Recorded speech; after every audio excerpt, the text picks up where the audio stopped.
Assembly సమావేశాల్లో CM Revanth Reddy మాట్లాడుతున్నారు. Live చూద్దాం. హుసేన్ గారు, కూనంనేని సాంబశివరావు గారు, వేముల వీరేశం గారు, వేముల ప్రశాంత్ రెడ్డి గారు, కేఆర్ నాగరాజు గారు, తోట లక్ష్మీకాంతరావు గారు, మందుల సామెల్ గారు, డాక్టర్ కోంపల్లి సత్యనారాయణ గారు, కాళే యాదయ్య గారు, సభ్యులందరూ తమ అభిప్రాయాలను తెలిపి 100% ఈ సభలో మాట్లాడిన ప్రతి సభ్యుడు ఎస్సీ ఉపకులాల వర్గీకరణకు అనుకూలంగా మాట్లాడి ఈ సభ మొత్తము ఈ వర్గీకరణ విషయంలో అండగా నిలబడ్డందుకు సభ్యులందరూ కూడా మనస్ఫూర్తిగా ధన్యవాదాలు తెలియజేస్తున్నాను. పార్టీలకు అతీతంగా రాజకీయాలను పక్కన పెట్టి ఈ సభ పూర్తి స్థాయిలో రాష్ట్ర ప్రభుత్వం ఒక ప్రక్రియను చేపట్టి ఆ ప్రక్రియ ద్వారా ఈరోజు బిల్లు రూపంలో సభ ముందుకు వస్తే అందరూ దీనికి సంపూర్ణంగా మద్దతు పలికినరు.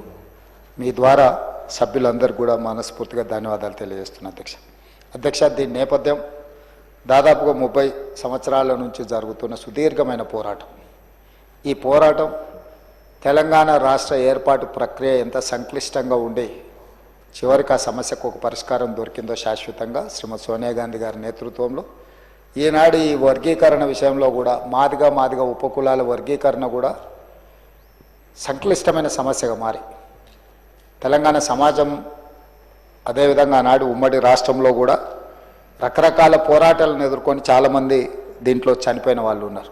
తెలంగాణ ఉద్యమంతో పాటు ఈ పోరాటంలో ప్రాణాలు అసలు బాసిన వాళ్ళు ఎవరైనా ఉన్నారంటే ఈ మాదిగా ఉపకులాల వర్గీకరణ సందర్భంగా పోరాటంలోనే చాలామంది చనిపోవడం జరిగింది. వాళ్ళందరికీ నివాళులు అర్పిస్తూనే ఈరోజు ఈ సమస్యకు ఈ సభ శాశ్వతమైన పరిష్కారం చూపించడం అనేది ఇది ఒక చారిత్రాత్మకమైన సందర్భం.